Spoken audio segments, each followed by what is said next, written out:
नमस्ते दोस्तों, आज हम लोग यूज ऑफ मॉडल से स्पीकिंग देख रहे हैं। इसमें देखिए कैन, कुड और shall be, will be, able to का यूज देखेंगे। तो अपन प्रेजेंट में बात करें तो प्रेजेंट में या तो कैन लगा लीजिए, और या कैन नहीं लगाते हैं तो आप कैन की जगह is, are, am, able to भी लगा सकते हैं।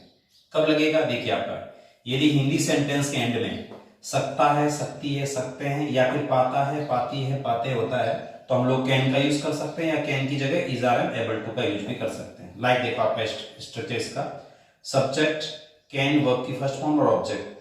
देखिए मैं अंग्रेजी बोल सकता हूं, देखो आपका ये बोलना वर्ब होगी। उसके बाद में देखो आपका सकता है, सकती हूँ ये आना चाहिए, तो देखो सकता हूँ आ रहा है।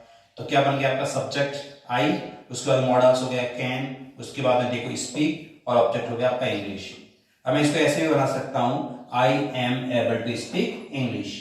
आई am able to speak English, दोनों की एक ही मीनिंग होगी।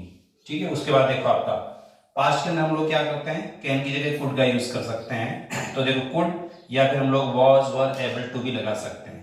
देखो इसका क्या रहेगा आपका, यदि क्रिया के बाद में किसी भी वाक्य के एंड में सकता था, सकती थी, सकते थे, या फिर पाया, पाई, पाए, या फिर सका, सकी, सके, इनमें से कोई भी वर्ड आ जाए तो उस केस में हम लोग कुड यूज करें, या कुड नहीं तो फिर वॉज, वर, एबल टू भी लगा सकते हैं। देखो आपका इसका स्ट्रक्चर आपका सब्जेक्ट, फिर कुड, फिर वर्ब की फर्स्ट फॉर्म और ऑब्जेक्ट। एग्जांपल देखो, वह आपके घर नहीं आ सका, तो नेगेटिव सेंटेंस मैंने बना दिया, सिर्फ एक नॉट आपको एक्स्ट्रा में ऐड करना है, नेगेटिव है तो।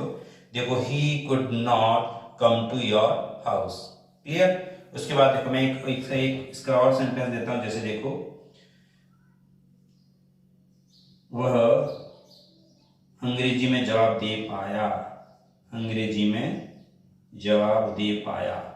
तो देखिए आपका यहां पे देखो पाया आ रहा है, तो देखो he could reply in English, क्या बन जाएगा आपका, he could reply in English.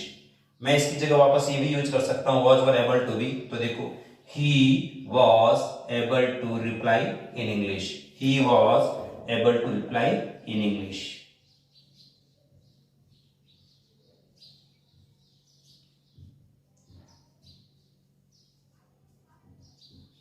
Clear. उसके बाद देखो आपका फ्यूचर के अंदर क्या बन जाएगा, shall be, will be, able to. Means ये जो क्वालिटी है वो आपकी फ्यूचर के अंदर क्रिएट होगी। जैसे देखो आपका यदि क्रिया के एंड में सकेगा, सकेगी, सकेंगे, या फिर पाएगा, पाएगी, पाएंगे आएगा, तो आपका shall be, will be, able to का यूज होगा।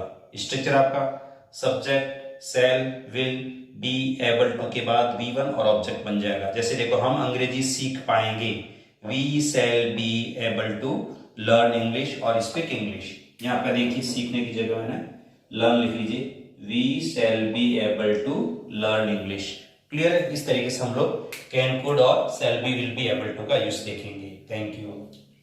वीडियो को शेयर, लाइक और सब्सक्राइब करना ना भूलें प्लीज।